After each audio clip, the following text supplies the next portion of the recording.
Le chat botté. Il était une fois un vieux meunier qui avait 3 fils. Lorsqu'il mourut, il n'eut rien d'autre à léguer que son moulin et son chat. Le moulin revint aux aînés et le chat aux plus jeunes. « Quel intérêt d'avoir ce chat ?» se lamenta le Benjamin. « Je n'ai même pas de quoi nourrir cette pauvre bête. » À sa surprise, le chat se mit à parler. « Mon maître, ne vous inquiétez de rien, lui assura-t-il. Je n'ai besoin que d'un sac et de bottes à ma taille. Et bientôt, vous verrez que vous avez reçu un bien meilleur héritage que vos frères. Je dirais même que vous êtes chanceux. » Le garçon était perplexe. S'il était possible que ce chat soit doué de la parole, pourquoi ne pourrait-il pas dire vrai? C'est ainsi qu'il confectionna une paire de bottes pour le chat et qu'il lui trouva un sac. En voyant le chat sauter à pieds joints dans les bottes, le jeune homme rit et décida de l'appeler le chat botté. Là-dessus, le chat partit d'un air décidé dans le bois. Il avait une idée derrière la tête. On le vit récolter quelques carottes dans un potager et les mettre dans un sac. Plus loin, il se cacha derrière un tronc d'arbre et attendit qu'un lapin soit attiré par son butin. De grandes oreilles ne tardèrent pas à sortir d'un terrier. Le chat bondit de derrière sa cachette et referma le sac sur la petite proie gourmande. Tout glorieux de sa prise, il marcha la tête haute vers la seconde étape de son plan. Il traversa le bois en courant, tant il avait hâte d'atteindre le château. Arrivé sur le pont-Lévis, il demanda à parler au roi. On le mena alors jusqu'à lui. La princesse, sa fille, était assise à ses côtés.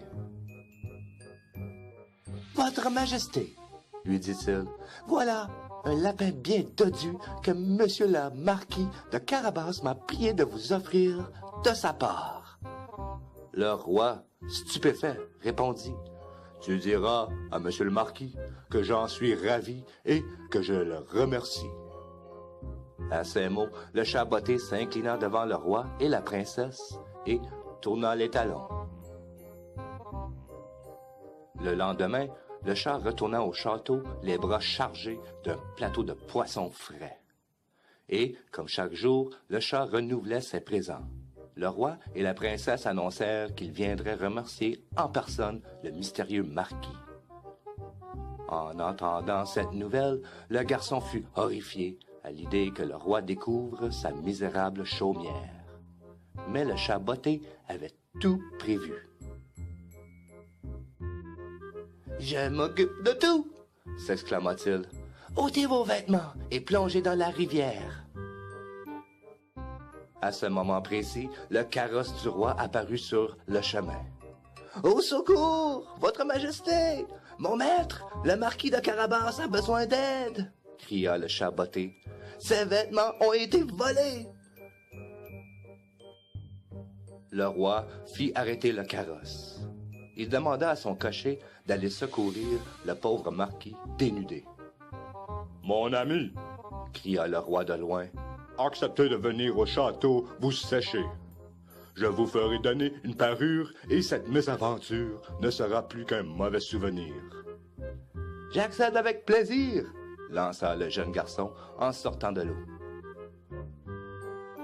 Au château, le malin petit félin essayait de gagner du temps. Il confia au roi que son maître avait été bouleversé par les événements. « Consentiriez-vous à rester auprès de lui quelques heures? » osa le chat botté. « Le temps qu'il retrouve ses esprits.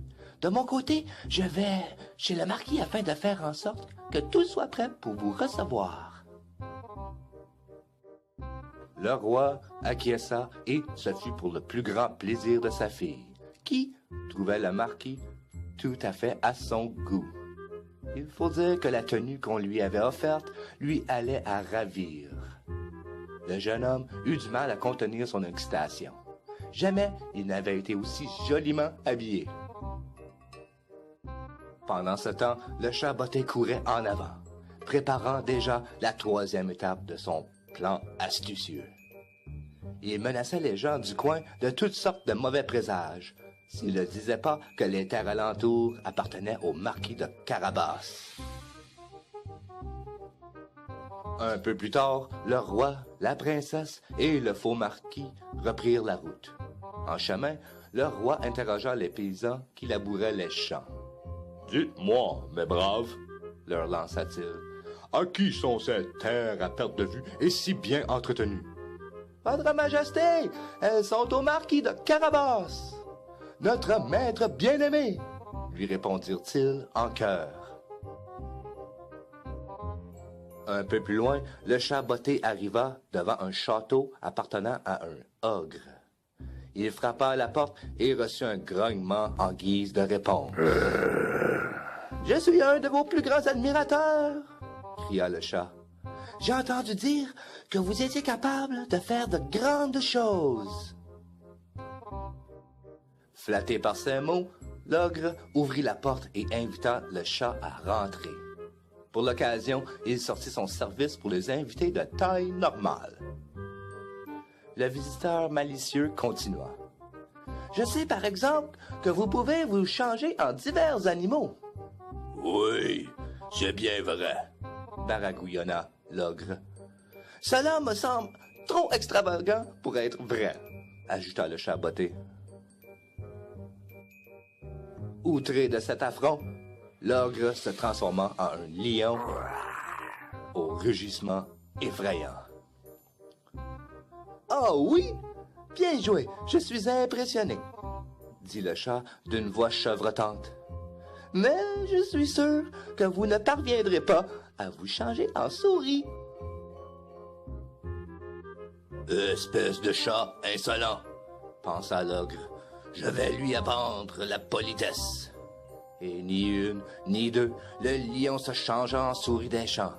« Alors, tu doutes encore de... » Mais la petite souris n'eut jamais le temps de finir sa phrase.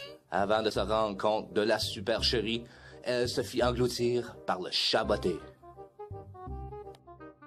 C'est alors que le carrosse royal vint s'arrêter devant la porte du château. Le petit félin courut de toutes parts pour mettre l'ordre dans les pièces. Puis il alla ouvrir la porte d'entrée. « Bienvenue, votre majesté, dans la grande demeure du marquis de Carabas !» s'exclama-t-il. Le roi, la princesse et le garçon s'attablèrent pour partager un somptueux repas. Les réserves de l'ogre étaient pleines de toutes sortes de victuailles délicieuses. « Mon cher marquis, vous voilà très bien loti, » dit le roi. « Oserais-je vous demander si votre cœur est déjà pris? »« Votre majesté, je n'avais encore jamais rencontré l'amour jusqu'à ce jour, » répondit le jeune marquis en souriant à la princesse. C'est avec joie que le roi lui offrit la main de sa fille. Le marquis de Carabas épousa la princesse et ils vécurent heureux dans le château de l'ogre vaniteux. « Vous voyez, maître, » lui dit un jour le chat botté, « je vous avais bien dit que je valais plus que le moulin. »